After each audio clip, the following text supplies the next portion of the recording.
Good morning, good afternoon, buenos días, buenas tardes. Aquí voy a invitar a Klaus Thomsen, the Coffee Collective. Can invite Klaus here. There we go.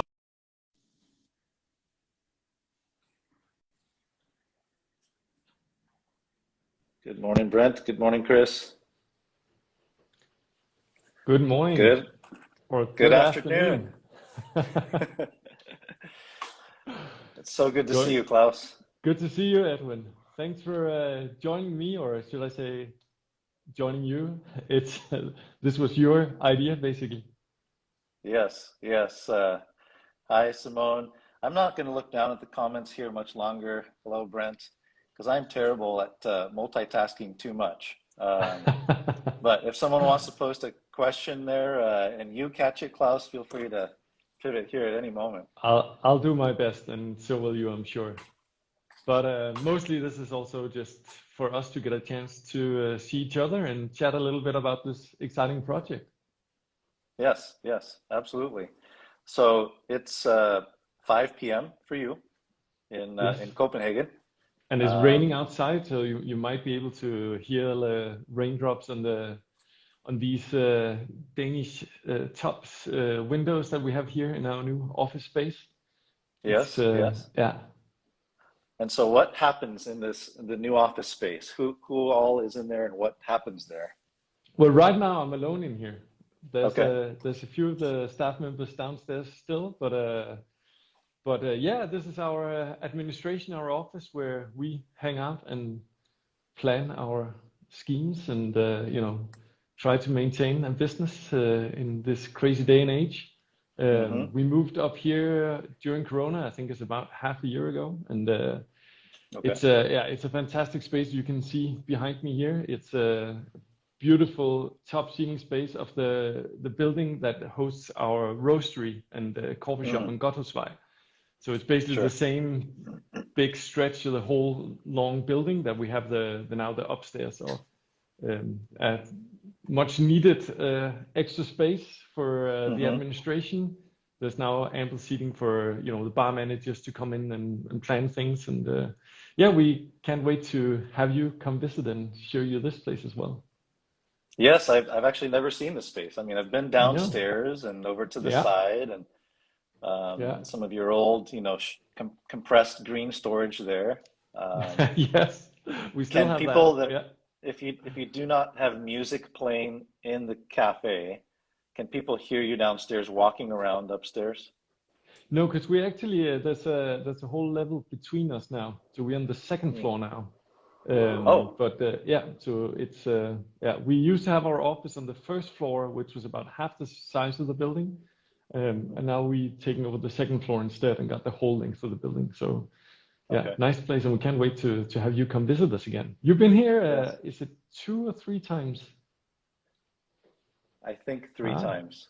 I yeah, I think think three so too. times. Yeah, Yes. yeah. Well, it's a high time that you come again, Yes. as travel restrictions has lifted for Denmark Y- finally. Yes. I think the first time my wife was pregnant with our oldest. I know you have Mm, a son and a daughter, and I yeah. have three boys, and our oldest and middle are a little bit older. Our oldest and youngest are a little bit older, I think, than your kids, Yeah, more yeah, or less. exactly. Yeah.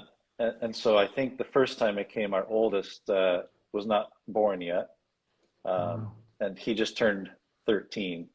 yeah. So is You that were right? there right at, I think that's right. I think you were there right at the beginning because that was, I remember it being one of the first visits we had at the old roastery and coffee shop on Jægersborgade. And Hmm. being, I remember you did a presentation in that small room. We had just crammed in seats, and I think we actually managed somehow, I don't know how, but to fit in like 25 people in there in a room that was actually probably smaller than the meeting room that I'm sitting in right now. So it's yeah, Yes. it's we've come some ways Yes, since that then. Yeah, room, the actual seating area in that room, I would guess is no more than 4 by 4 meters yeah, because the room was a little bit bigger, but there was a bar in there, a retail coffee yeah, bar, right? yeah, And there was no counter, as I recall, initially. exactly. Yeah, Um, yeah, and then and then the roaster was in the same room.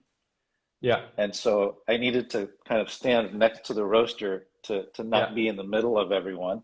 Yeah. And as I see people scrolling through here, Brent Fortune is there. He's just commenting that. That's actually where I met him. I think I might have met, Wow, that he's saying that. Wow. yeah, I might have met Andrew Barnett there as well. Amazing. Yeah. And And Brent I is, ended of up, course, a good friend of mine as well. So it's nice to see how people connected over the yeah, years. It's amazing. But before we jump too much into all our old history and romanticize, we are here to talk a little bit about this project. yes, And yes. you received your box. Woohoo! I'm so glad We you got thought it it. would arrive today, so I didn't think that we would have this, but it came, I think, on Monday. That's amazing. And so it was a really great surprise to see how fast it came and to open it. And Yeah.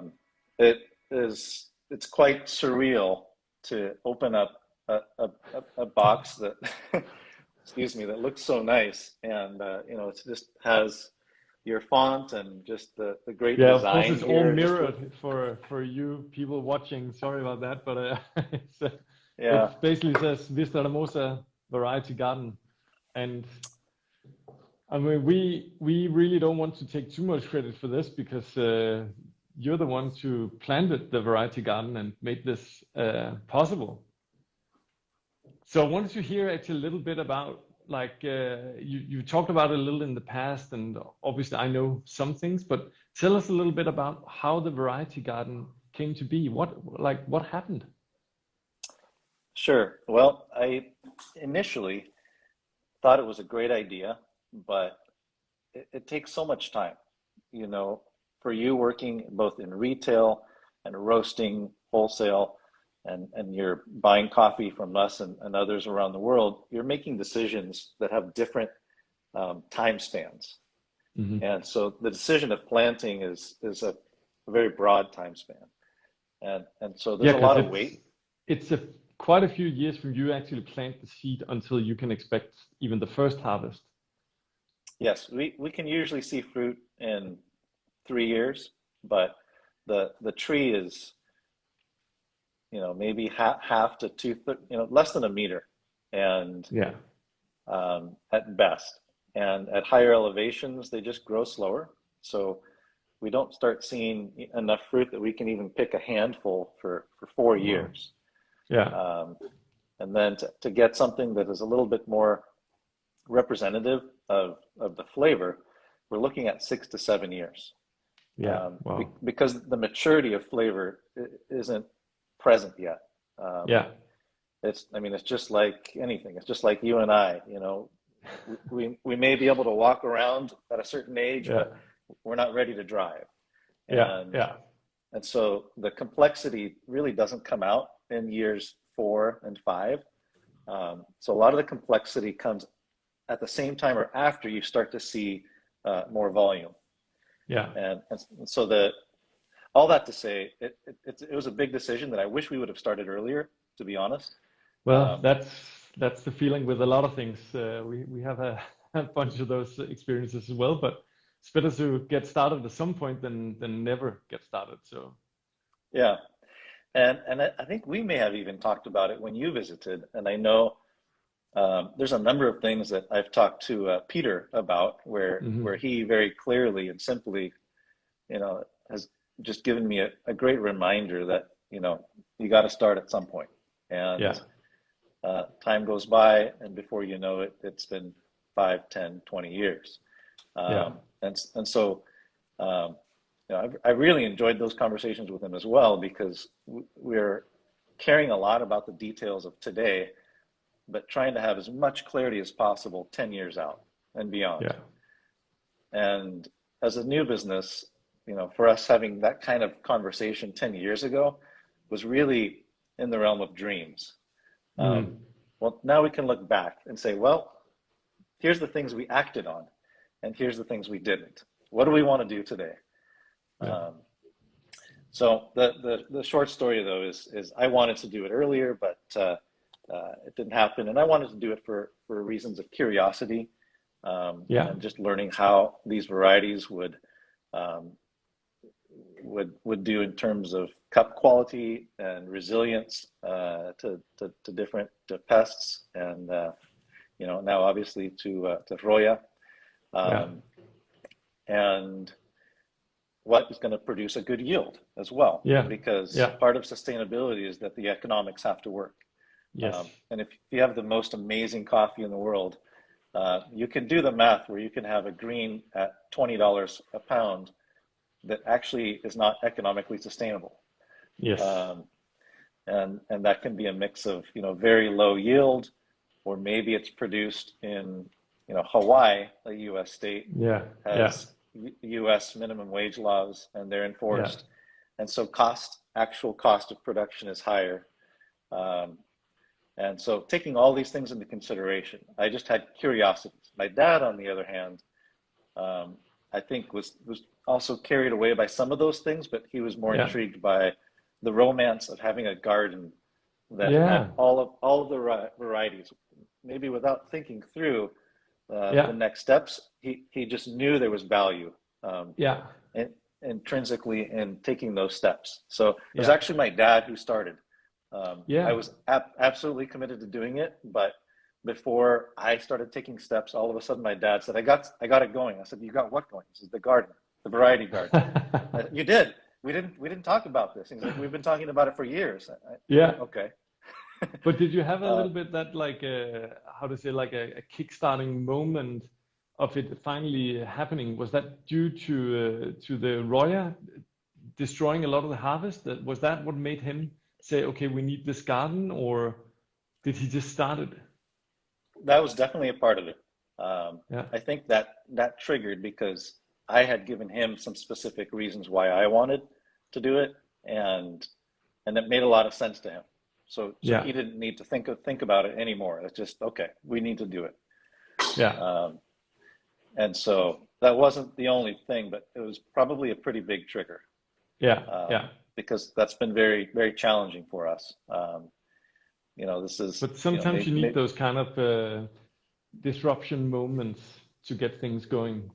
It's mhm, yeah, yeah.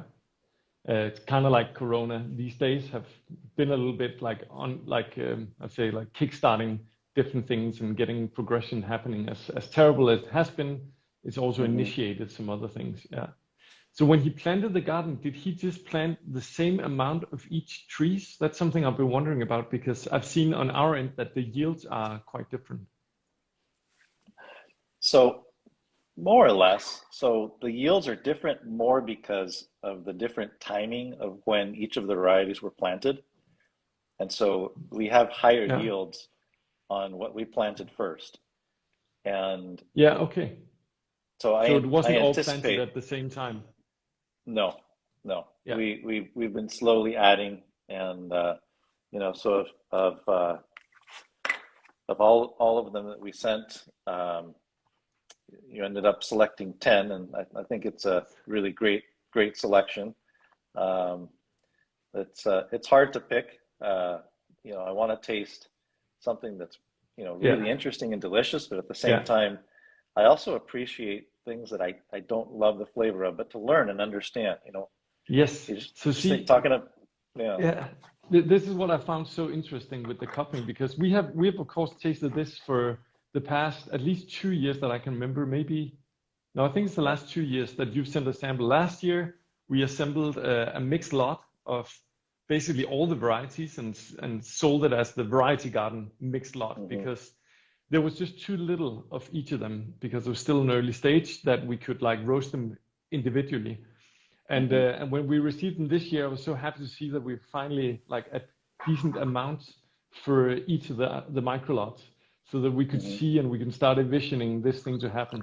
Actually, I think maybe we already had it kind of last year, but we weren't ready to pull off the project basically. Hmm. Um, and when we then cupped them this year, we were just so excited to taste that all of them had relevance. All of them were interesting even the ones that I might not get that excited about, like obviously you have the geishas and the pacamara and so on. There's other varieties, and I won't say yet which, but there's some of them that I was actually a little bit like, oh, okay, that wasn't as like fantastic as I thought it would be, or as the hype might merit it to be. So I was kind of intrigued by this as well, to include like actually all the varieties in a way, to say like, let's just let people see this like as honestly as possible. Because I do think it's really interesting to taste different varieties, but it's also interesting to learn that some of them are remarkably close, and some of them are just very clean balanced, but not very aromatic, and others have other traits. So I think for us, there was this huge learning phase in this project, to experience all these taste components and then say, okay, we really need to share this with people. And I think we first had this experience 3 years ago, and we're like eager to try and share it. And I'm so happy we finally managed to get it out. And obviously, I hope we can share with even more people next year, as you're saying, the yields hopefully increase year by year. So hopefully, instead of 125 boxes next year, we could do, I don't even want to speculate how many, but at least more. Yes, that's well worded. It's difficult to choose when to start sharing, Yeah, because you always want to put your best foot forward. Usually, yeah, I find sometimes it's wise to do the opposite, because then it's only better from there. But we're kind of at an in-between point in terms of trying to decide when is the perfect time, for us to share with you, for you to share yeah, with your followers, because the perfect time, in my opinion, would be once the youngest ones are mature. Well, we yeah. just still have to wait a few years, and we're planning to plant more, so then that adds another 6 years. So picking the perfect time, there's no perfect time. And as a result, I won't say which, but there's a couple that really just surpassed my expectations, and there's one I'm quite disappointed with. All right, Yeah, let's dive into that. I kind of feel, because and maybe we should explain at this point that there was a little bit of false advertisement going on here. We're not going to do a live tasting. We have tasted the coffees. It's too late in the afternoon for me to drink coffee. It's not too early for you, but our point with this live video was just as much to get a chance to talk about the back history and answer questions if you who are watching have any. Please just write them. We will try to pick out when there's questions throughout this. But let's dive into talking. So I have the whole box here. okay. It's before we talk about it, maybe I can explain just a little bit about our sort of process behind it, because it was actually a lot of work figuring out how to do this, like all these practical things that seems really easy when I look at the box now, but just the fact that, we're still a quite small roastery. We don't have like the most fancy packaging equipment. We have what is made for our bags and so on, and labeling machines. But so we actually had to figure out like a good way of packing and storing the coffee that would keep the quality at the same time as being something that's realistic for the roastery to pack, 125 boxes with 10 single variety in each. So fortunately, we're a small company in the way that it's not long for Casper to walk out of the roastery and have a discussion about, well, we use these little containers for cuppings, and they actually work really well for cuppings. They're sealed, they're food grade, they don't cost a fortune either, so we could keep like production costs down. And then our hope was that by using these, people can reuse them at home. So please do that. Please use them for spices or coffee or whatever. And when you're finally done and can't use them anymore, they can be recycled. We're not big fans of plastic, but it has its value sometimes. But please reuse it. And then the box, as you mentioned, I think it's such a beautiful box. It's made by this company in Denmark who takes in people who are usually left outside the workplace, outside the work market for various reasons. Most of they just are challenged in a way so they can't get a job in most places, but this one takes them in, and some of these people are just the sweetest people we've met, and really proud about the craftsmanship they do. And I think it's a true testament to like the quality. And we also built the box with the purpose in mind that hopefully you can use it for storage in the future. So that was just a little bit about the practicalities of it. It's been a really fun project, and I think if we were to count the hours we spent on it, this is the worst business we've ever done. But it was also one of the most fun projects that we've done in a long time, and got everybody really excited. And then for me, I think the most exciting part is this fact that it's been a dream of ours for so long to be able to really present a bunch of different varieties outside of a cupping lab. I think all of us who work in coffee and have that experience of getting to cup single varieties find it extremely exciting and really interesting. But it's so rare that a consumer has access to that. You might be able to participate in a cupping at an import or a roastery once in a while, but that's such a isolated event. And with this, we really wanted to be able to present it for people at home, both in a way where they can put up a cupping and then have enough that you can actually also brew a pot of coffee and just sit and enjoy each variety, take them over the course of a couple of weeks, and just have that feeling of also drinking the coffee, which is different than cupping or tasting the coffee, I find. So super exciting. But what have you had a chance to taste them yet, or in our roast? Yes, no, I have not. No. I have tasted them, but not in your roast. But I'm just walking back right now, and I'm just getting a little bit of water because I wasn't initially planning to do a live tasting, and then I read the post and I thought, well, it looks like we're doing a live tasting. So so we started scrambling here. It's 8:30, and I'm well, it's time for your morning coffee anyway, so he can't hear you, but Nate's here, and he did some setup for me yesterday, and Ty can't hear you as well, but Hi, Ty. they helped me out here a little bit, and so I'm going to flip this camera around just so you can see it. Not going to do this, but yes. So we just have here set up on the table, and we dosed them out, and started grinding, and called it off because we're not going to taste them all. But I'm going to go ahead and just pick one. So I'm just playing it by ear here. So this shouldn't be mirrored backwards. No, that's that looks right now. Yeah. On the front-facing camera. You should do the Maracajipe, and then what else do you have? You should do too. You should do all four that you already ground. Okay. Maracajipe, Sarchimor is the other one. Yes. So what I did is, so if someone looks at this recording later, and they bought the box, it's in the same order that you placed them in the box. Yes. And I'm going to run out of water here. This is terrible. Oh no. It'll magically appear here Quick, in a few someone seconds. help. Yeah, exactly. And so these are the four in the same order. All of these are the same order as the box, in the box. And I'll just point it out. Of course, you logically put the information in the same order as they're placed here. We try to make it easy for people, and we try to write, with your help, I should also say, your big help actually, try to write a little bit about all of the varieties, so there's a little bit of information. And of course you could write like a whole sheet of paper just about each variety if you really wanted, or at least with some of them. With others, it can be hard to find much information. Some of them, it seems like there's not that much out there.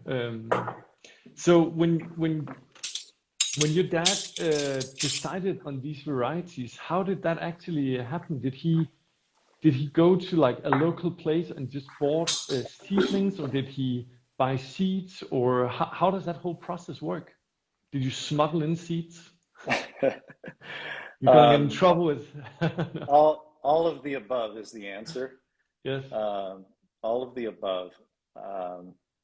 And we actually just had a meeting of so my dad and Marvin, who is our QC at Onyx in our lab in Guatemala City.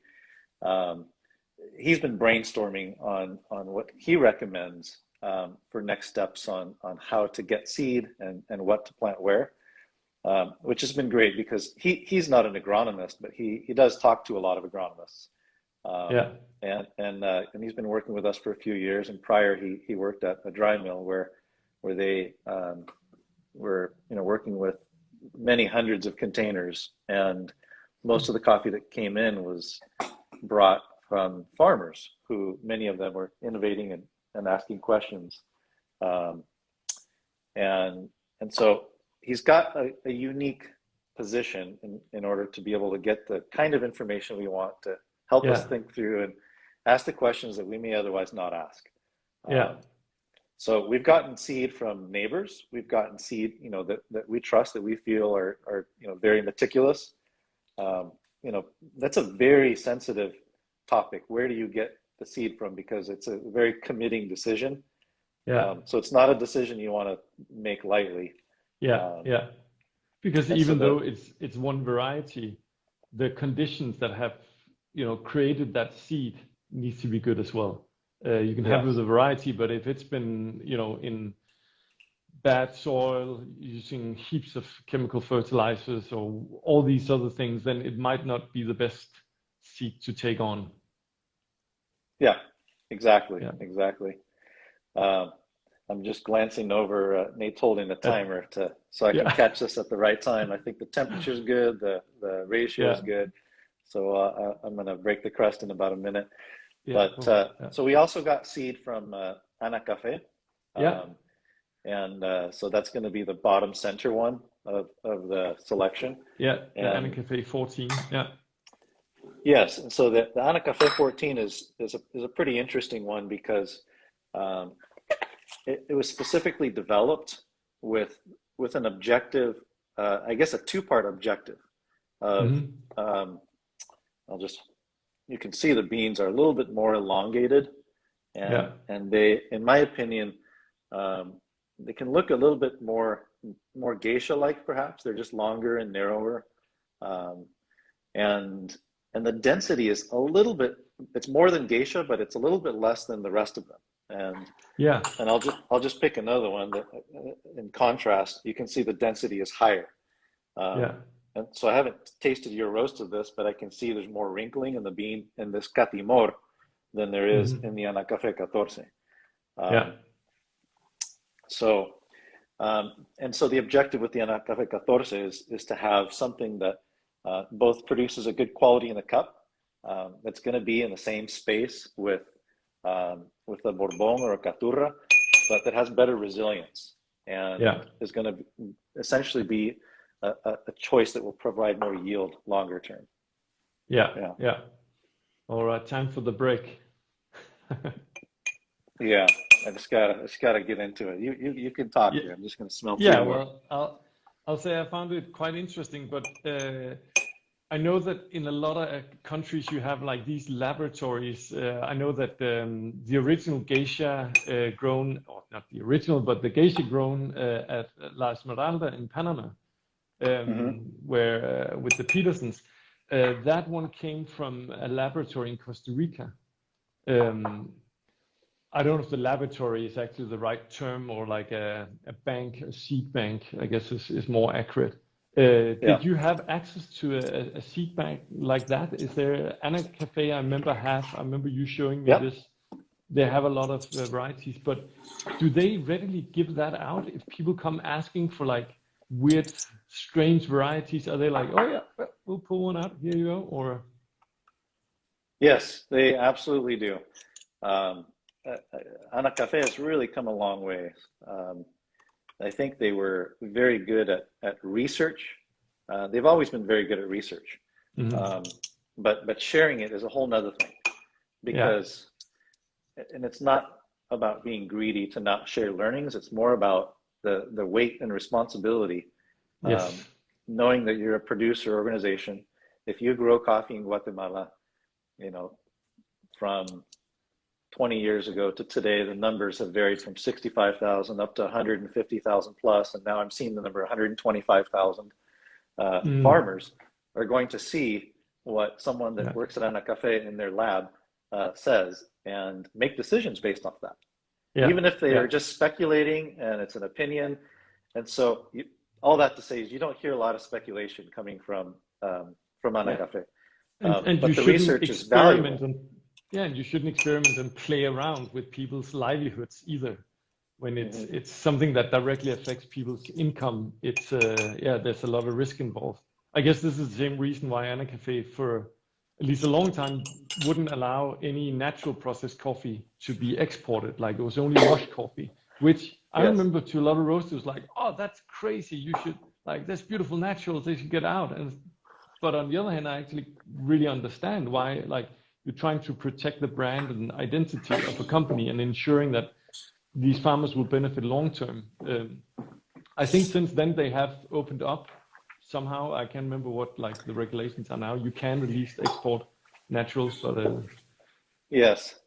So that's a good question. I was just thinking about that because I've actually said to a lot of people and public and recording spaces that it's illegal to export naturals in Guatemala, and people are always surprised. Um, mhm. and so I actually want to do a talk like this with the president of Ana Cafe and just really get Mhm. down to it and unpack that because Yeah, the bottom line is, as I've experienced it, is it's not an option in the paperwork, back when you used to manually fill it out, um, yeah, yeah. to it's not an option that exists on the form. Huh. And then samples are drawn randomly from containers, Yeah, unless they know what's in it, and then they may choose to definitely sample it, which has happened with me a lot. Um, and and part of that work is really an investment in the protection of the brand of Guatemalan coffees. mhm. So with a natural, obviously it's a wilder process, and there's less human element control. Um, and sometimes the outcome can be really pleasant and interesting. And obviously, we get a lot of great, intensity and fragrance. Yeah, But you can also get some really terrible fragrance, aroma, and flavor. And so there are some, I think, very good, wise reasons why that was just not an option yeah, from many years ago. Uh, People do it. We've done it. I think half the board at Ana Cafe has done it in the yeah, last decade, if not yeah, all of them yeah, that have yeah, coffee. Only half of the board are coffee farmers, yeah. and Okay. so there's, Yeah, there's there's some good balance there. And there's someone that's yeah, appointed by the president of the country, and then there's yeah, there has to be representation for 8.5 minutes. Thanks, Nate. Representation from co-ops as well, yeah, um, and associations. Um, and so, yeah, the yeah, information they share is very weighted. And so we've yeah, we've been able to see and experience firsthand that I think they've done a great job. They're very careful in how they share information, yeah, which is different than either just sharing everything and not being careful, or not sharing anything. yeah, And I, yeah. I think both of those are a mistake. Hmm. And so to share it, but do it carefully and be very Yeah, clear about here's what we're observing. This is not a recommendation. And it's yeah, always yeah, here's the yeah, feedback we've gotten from other people who have done this. yeah, yeah, And it's always, initiated and closed each conversation with a good preface of this is not a recommendation. We want to share yeah, information with you. This is not yeah. a recommendation. And hopefully something similar will will come out of this variety garden project as well, that you'll have some experiences to share on. But again, taking into account that, and I think you're very clear about that, saying that with the variety garden, you wanted to see how these varieties would thrive in your soil, at your altitude, in your microclimate, and with your way of growing and nurturing plants and picking and pruning and all these things that go into it. Um, are there any of these varieties that have surprised you in the way that they've yielded more or differently, or flavors were completely different than you expected? The Pache Rojo has been a really good yield. Yeah, And so it's a really great balance of just an excellent cup. It's very complex and very balanced. yeah, And the yield is good. The yield is very good. Of course, you know the yields with geisha generally are not good, Yeah, but yeah. our yields have actually not been too bad either. Um, but I don't have that one ground here to taste, but that's Yeah. actually the one I'm most disappointed in. And that's perhaps in part because, well, I was going to say in part because my expectations were so high, but it's not just that. Um, it, it's uh, it's definitely below the bar of what um, the lowest I was hoping for. Yeah, so And Casper and I talked a little bit about this in our copying video as well. That for those of you watching, if you haven't seen that, you can go find it in Coffee Collective's IGTV or on YouTube. But yeah, the geisha, I think for us it was mainly that our expectations are super high for geishas, and we're fortunate to have what I think are maybe the two best geishas in the world in our range, from mhm, Chakesi in Bolivia and Esmeralda in Panama. So yeah, expectations are high. We actually had debates when we assembled the box, like, oh, maybe we should keep the geisha out because expectations are so high, and it's one of the few varieties that you have a chance to taste one by one. But we really wanted the honesty of also putting it in and saying, hey, this is what it can also taste like. We still think you can find the geisha traits there. mhm, I think it's quite clear actually when you do cup it, especially if the coffee is rested a little bit. But it's definitely not as mind-blowing as people make it out to be. And I think that mhm, was super interesting because you see farmers all over the world planting geisha, having heard about the astronomical prices that geisha fetches. But it's not a guaranteed success. It's a plant that might thrive in some areas, but maybe not in others. And it's not always that it's such an impressive variety. I think it has those aromatic qualities, the very floral and citrusy qualities, but it also lacks in other aspects. It's not a full-bodied variety. It doesn't have a lot of texture. It can be sweet, but I've never had it where I've been like, oh, this is like jammy, syrupy, sweet. mhm, Acidity is nice, it's delicate, citrusy. It's nothing like some of the Kenyans or this deep, like fruity acidity in that way. So I mhm. do think it was interesting to put in here, and I actually really look forward to hearing feedback from people who received the box from around the world. Like, what were their Yeah. favorites? What did they pick out? Did they find it to be the best in the box? Or did they find it to be somewhat disappointing? Or and when I look at the box and look at all the varieties, this is the feeling I have with all of them. I have my sort of favorites in there, but I do wonder like what also with different waters and grinders and so on, what do people pick out as their favorites? So Do you what have a was your favorite favorite? among these? Yeah. I mean, Okay. Oh, well, Maragogipe. Of the yeah, 10 here, Maragogipe. yeah. The Maracaibo for me is just so good and so interesting, and just it's this combination of the fruit notes, the sort of apple and everything, and then this amazing structure and mouthfeel that I think is just yeah really fantastic. Yeah. Um, and it's actually fun because to be honest, I've heard a lot of coppers around the world, a lot of roasters being really stoked on Maragogipe, and Mhm, quite often if I've gone to cuppings, importers, they haven't really blown my mind. I've been like a little disappointed with them so often. So for me, that mhm. was a big like actual revelation. Like, holy, this is actually really amazing. Like the Maracahipe Yeah. here really can pull it off. Like those qualities that it's hyped up to get. Yeah. So yeah, just a couple interesting, little bit of narrative. So you included in the text, and I think this is great. You know that it discovered near Maragogipe in Brazil, Mhm. and naturally occurrent mutant of Típica variety. So I do find a lot of the complexity and intensity. So there's a lot of acidity, a lot of body, which you don't find as much in bigger Yeah. beans. And I'm really simplifying a lot here, but a bigger bean um, is usually going to have less density. And so Mhm. you probably roast it a little bit differently. And something with less density is often something that grows faster.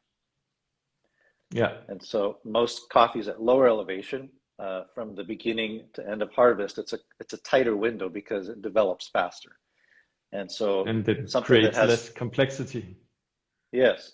Yeah. So this is a bean that traditionally, I think, was developed and existed in a space where it grew faster. But we've planted it at a high elevation, Yeah. and it's struggled. And consistently, this is an interesting concept to unpack. I think that the most delicious coffees often come from trees that are almost dying. Yeah. Yeah. That's one thing I remember Peter coming back from Ethiopia many years ago, where he went back to look at one of these places that had produced some of the most extraordinary coffees we tasted, and he said he'd noticed the coffee trees looked like they were suffering. And there's this idea out there that if you actually stress the plant to the point where it thinks it's gonna give up, Mm-hmm. then it'll put out all the energy into the cherries to try and survive or secure the survival of the species, sort of. Do you think that's a little bit the case here? That it's Yeah, yeah, yeah. We do have Maragogipe that I think are in really. We actually have a fair bit of Maragogipe planted outside of the variety garden. There's not a lot of production. I think it's sometimes a yeah. couple bags worth, but um, Well, we actually have it. I think we have a big batch of it. Yeah, yeah. Yeah, I think you have all of it. yeah, Um, and so it's something that it does grow taller. So most of these other varieties here all are only going to grow to be between 2 and 3 meters, whereas the Maragogipe can grow to be 4 or 5, which is pretty tall. And that's yeah, a very traditional um, approach in terms of the agronomy side in Brazil, where you would pull the top over down. And that mm, concept was brought to Guatemala initially. Um, yeah, and we really don't see much of that anymore, but Maragogipe is a variety that can grow very tall if you let it. yeah, And so if it grows tall and you don't know how to manage and pick from something that's really tall, what happens is you end up, without pruning it sufficiently, the roots are trying to feed too much. And so everything that, yeah, when it does produce, it produces slower. yeah, And so there's a balance where if you prune enough, it seems counterintuitive for people that maybe aren't familiar with coffee or just agronomy in general. If you yeah, prune a lot, you can have a higher yield in a couple years, yeah, maybe even the next year. And there certainly is a thing as pruning too much. But yeah, if you don't prune enough, then the roots are trying to do too much, and in the end, it's not going to produce as much fruit. And sometimes that fruit is going to be phenomenal if it yeah, ripens. yeah, And so yeah, it's finding that balance, because if you yeah, don't prune anything at all, you can have a full tree where nothing ripens, yeah. and I've seen this it in looks Kenya as great. well. Yeah, Yeah. yeah. There's so talking about varieties in Kenya, and I think you mentioned this as well. The Katimor Rojo make up part of the Ruiru 11, which is a popular variety in Kenya now that has replaced a lot of the SL varieties. It came out sometimes in the 80s and have spread quite a lot. There's a newer variety now called Batian that are kind of doing the same. But I remember talking to farmers in Kenya that said, like, when they compared their SL varieties to the Ruiru might like give a lot of flowers, a lot of cherries on the branches, but some years they just wouldn't ripen. Mm-hmm. So it was like, they planted this to get a higher yield and that it's more resistant and all these things, but then you end up with just all these unripe cherries that they will still need to pick and they'll still need to sell, but they know that for all the labor involved in that, the price they're getting will be lower. So it's actually not good business for them. Some of that they have to take back and process as a natural coffee if the miller won't take it in. So I've talked to farmers there. They say, well, these old varieties, the SLs, they're actually far better for them. And if they take care of them and provide them enough nutrients, then they actually perform much better, which is interesting. There's it's not always that the progress is is better in that regard. So besides the Yeah. Hippe, what other varieties do you find to be your favorites? Oh, well, I mean, I feel that so we actually have captured a couple of them here. Yeah, yeah, The Caturra Rojo yeah, has always been a favorite. I like it because it's very consistent. It's very predictable. It's consistently going to have a great cup, whether the yield is very high or very low. yeah, Whereas with the Amargo Hippe, if the yield is very high, you can lose complexity and intensity, yeah. and you can still have something that has um, balance, but it's going to be very delicate, Hmm. and so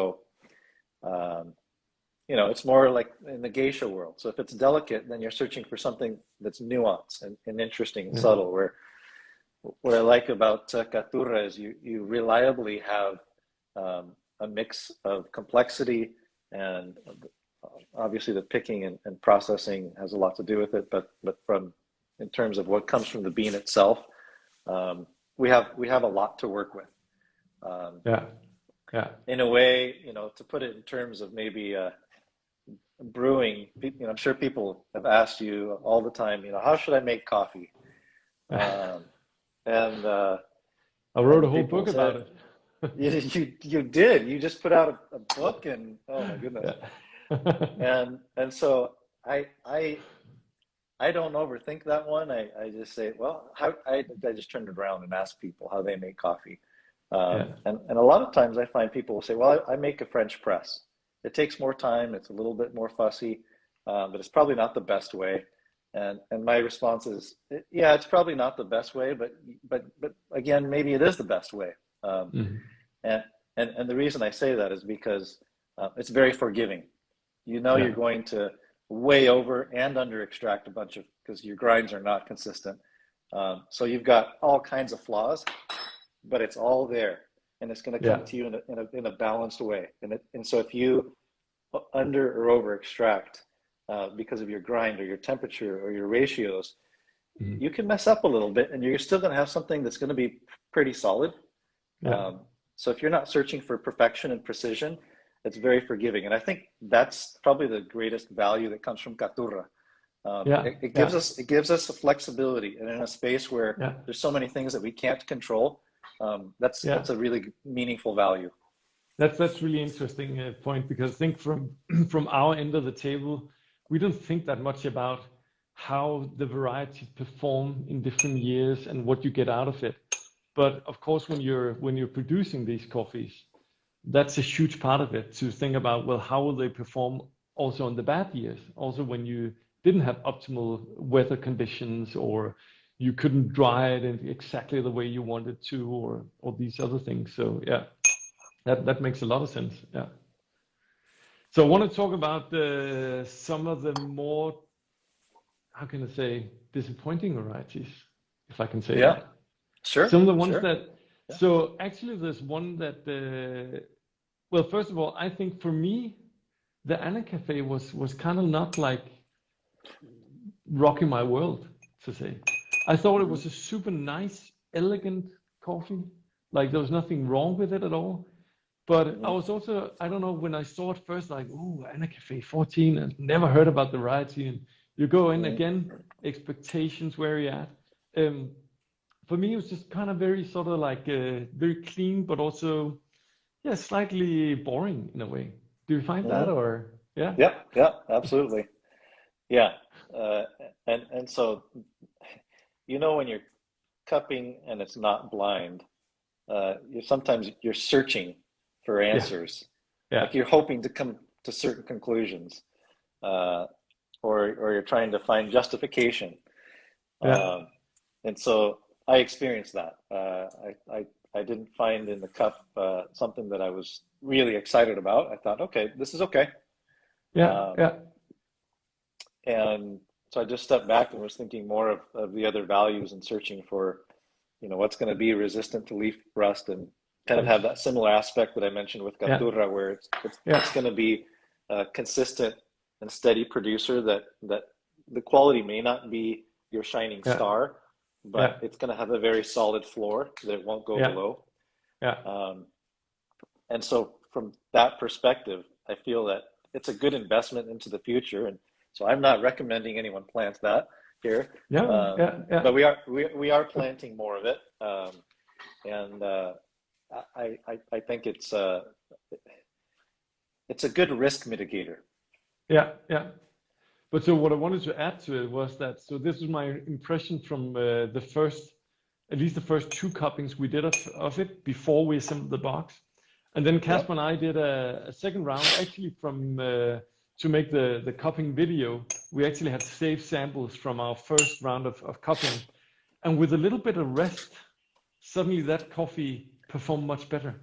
I mean, which was actually surprising because we typically pretty good at looking past like freshness and these other things. But then suddenly it opened up and it was way more elegant, way more delicate. And the acidity came out a lot better. So that's also maybe a recommendation for those watching who have the box to save some of it. Like maybe you do the cupping just as you get it because you're excited, but then try to save some of it for tasting a little bit later and see how they actually develop with a little bit of rest as well. And this was, we're talking something, I think it was about 18 days, maybe 20-ish days after roasting that it really started to open up. We also had like a handful of varieties that we then didn't include in the box. There's at least 3 of them that I wish we could have included, but there simply wasn't enough. There was so little of it that we couldn't include, and we would have just made the box bigger if we have could. And that was the 2 of what we often talk about, the original varieties, the Typica and the Bourbon. And those 2 was actually quite interesting to taste. Also, maybe not, I don't think they would have blown minds for people. It's more for the historical reason that these are like 2 of the older varieties. Do you expect more of those 2 varieties to come next year, or? Yes, I do expect more, probably of all of them. For a number of reasons, our yield was lower this year. I mean, the biggest one is weather. But overall production at Vista Hermosa was not quite half of last year, but close to half. And so we saw the same in the variety garden. And so while I was expecting overall increases across the board, which you did have, So, but yeah, I do expect that we'll have more Typica and Bourbon, certainly enough for including. I don't know what you're thinking with the larger box. I think 10 is a great number.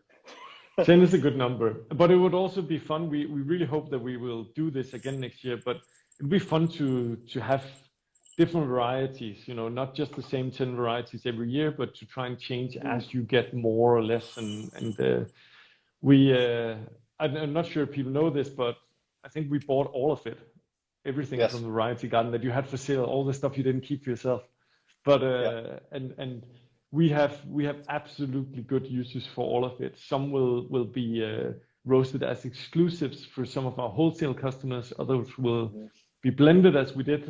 We blended a mixed lot, actually, both of some of the leftovers from these lots to give away as a gift for the first 300 customers who bought our coffee book. And so there might be some in the Advent calendar, which if you missed this, the Advent calendar is coming out soon. So if you want to treat yourself for Christmas, there's another opportunity there. Well, actually it is out now, I should say. So yeah, there's lots of opportunities, but I also hope, I had one other variety that I really hope that you'll grow more of. I think I already sent you this in email, but that was the Maracapache. Yes. That one, that one really was amazing as well. So that was actually my favorite, and it's interesting. You know, two Maragos. I would never have guessed that. Yeah, I would not have guessed that. But they were both clearly favorites for me, both of those. Yeah. I think I think a lot of would agree with you. But there was only, I think, when I looked at the calculator or the list of what we received, I think there was about 2.5 kilos of it. So it's such limited quantity that I'm not even sure how we're gonna roast it. We're just gonna do a lot of like sample roasting, because if we chuck 2.5 kilos into our 35 kilo Loring, then that's not gonna roast really well. So, and we don't really have any in between roasting machines here. But Yeah. we'll make a good use of it, and that one we're definitely keeping for ourselves. That's just what you drink. Yeah, yeah. But I hope next year that it would be possible to include that one in the box. I think that's an exciting variety, and one I don't think I've ever seen it before. I don't think I've ever cupped it before. So it's also kind of mind blowing to taste something so new. Yeah, cool. Yeah. But Edwin, we gotta wrap it up here. Okay. I gotta get home to dinner soon. So you've got to get home to dinner, and well, I have you got to pack. another 5 minutes. But is there anything else you want to share about the box? Anything? Any impressions? Did you get to taste the three that you poured even?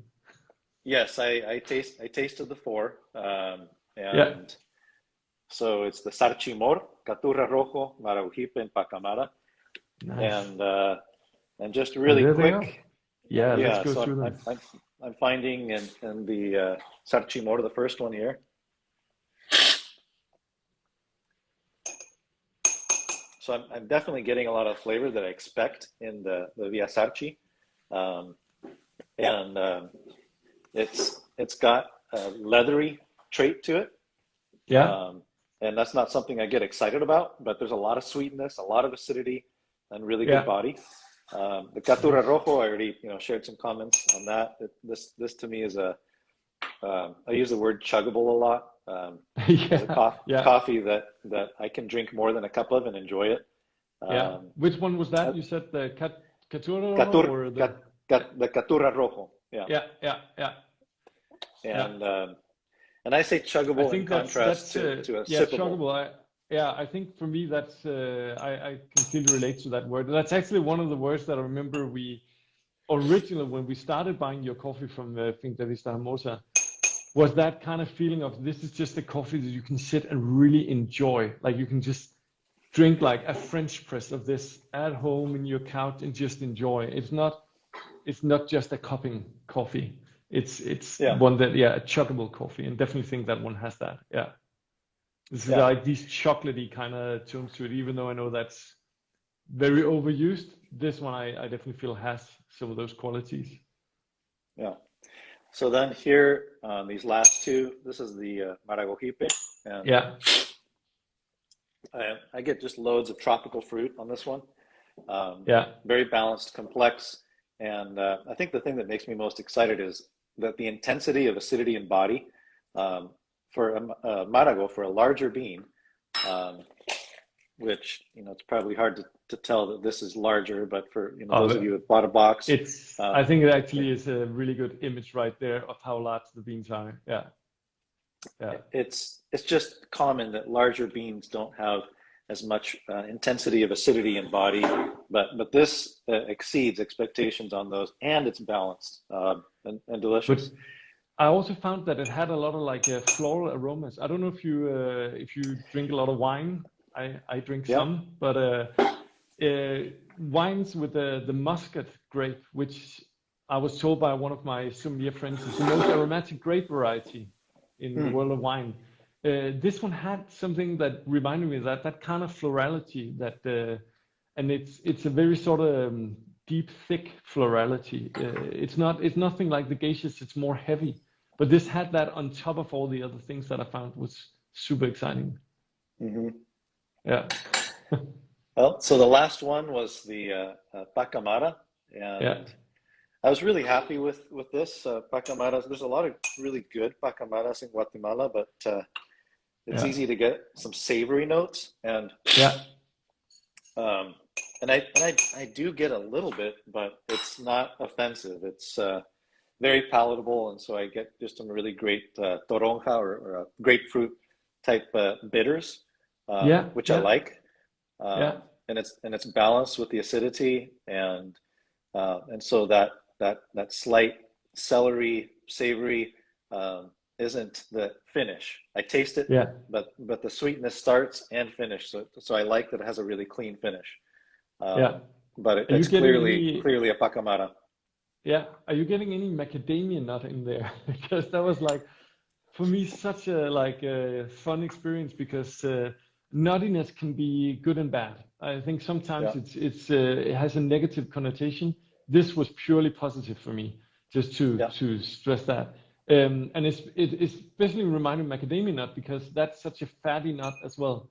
And this had yeah. such a fatty, oily mouthfeel in the most pleasing way. And so I found that to be super interesting. Yes, it's hard to see, but I mean, you can see the fat and oil there. But I Yeah, absolutely agree. Yeah, yeah, yeah. yeah. This is a it's a Impressive. very I it's see a the guys it's a lot talking about there. Yeah. yeah. It's hard to stay away when there's coffees on the table. Oh yes, I really feel like a cup of coffee now, but I'm like this in the evening. I just can't have more coffee. I have my like I don't know 4 or 5 cups throughout the day. That's Yeah, plenty. And if I drink coffee now, I won't be able to sleep tonight. So yeah, there was just a question actually in the comment section about okay. whether it was washed or natural. All the coffees were washed, processed, and they were, from our point of view at least, very identical. Like in how you managed to actually process them. There wasn't any of them where we were thinking, this went a little far in the fermentation or the opposite, anything. They all seem to be dried very carefully and very evenly as well, which of course the whole point of this is try to like how to say delete all the variables that are usually there, that typically you Hmm. taste varieties, they're grown on different plots of land, maybe different farms, or even in the same farm, they're like on two very opposing fields, or they've been processed differently. So here, everything was kept the same. Is there anything you want to explain about like, how did you actually, did you just do the regular wash process, the fermentation that you do with your other coffees, or did you have to do anything specifically here? Well, I'm looking at the time, so I'm going to give you a very brief answer, but it was Yeah, yeah, complicated, and I don't feel confident about our level of consistency in the process. But we used buckets of different sizes, and we yeah, did our best to creatively simulate some yeah, similar masses in the fermentation. But our goal was to try and have absolute consistency in producing a great washed coffee so that we can taste, yeah. like the whole point is just to taste the coffee. And so we wanted to be invisible when it comes to our process. And that goes then to say that if you had chosen to do this as a honey process or a natural, you would not be tasting varieties, you would be tasting processing method so much more than if you do a clean washed coffee. So I think that was Mhm. a very good decision. Yeah. And I think you did really well in the processing because I know how tricky it is when you have lot sizes varying from a couple of kilos to, I think the biggest one was like 37 kilos or something. Mhm. So they're varying quite a lot. So I know that it's difficult to do the processing, but from our end, they were very uniform. And when we inspect the green quality as well, it looked very uniform. Roast loss across them very uniform as well. So all that tells us that you did a really good job. You and the team at the farm, of course.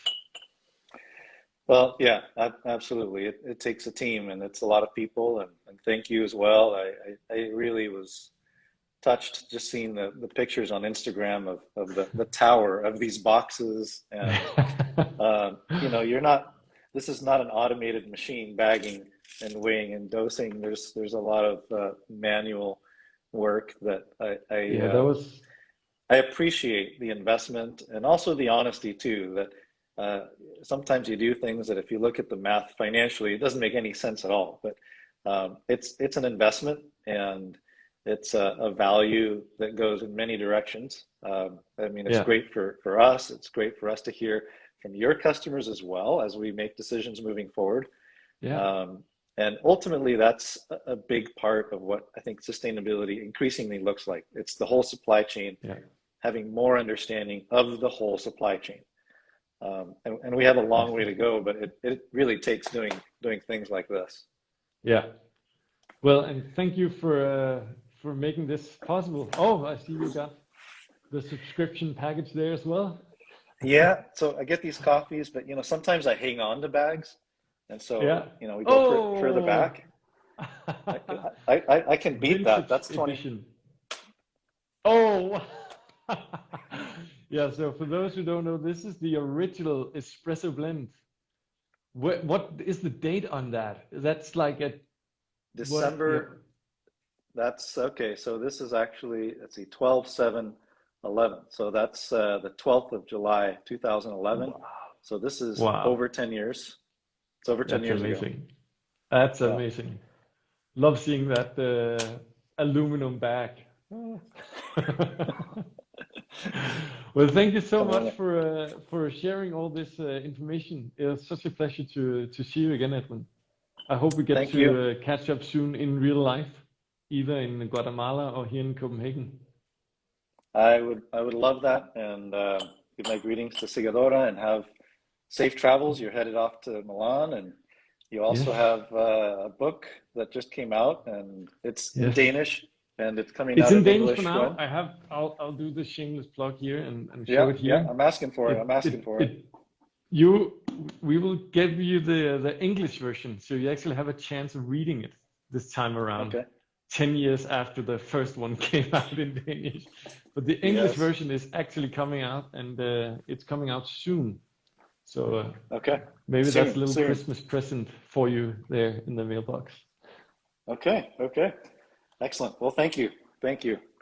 And please give my greetings to the team, and have a wonderful evening. Likewise, say hi to the guys, and thanks for arranging all of this. And thank you to all of you who yeah came in to watch our little chat here. Hope to see you Yeah. soon again.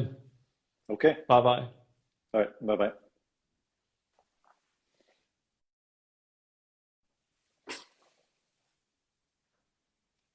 You sure you want to end your live?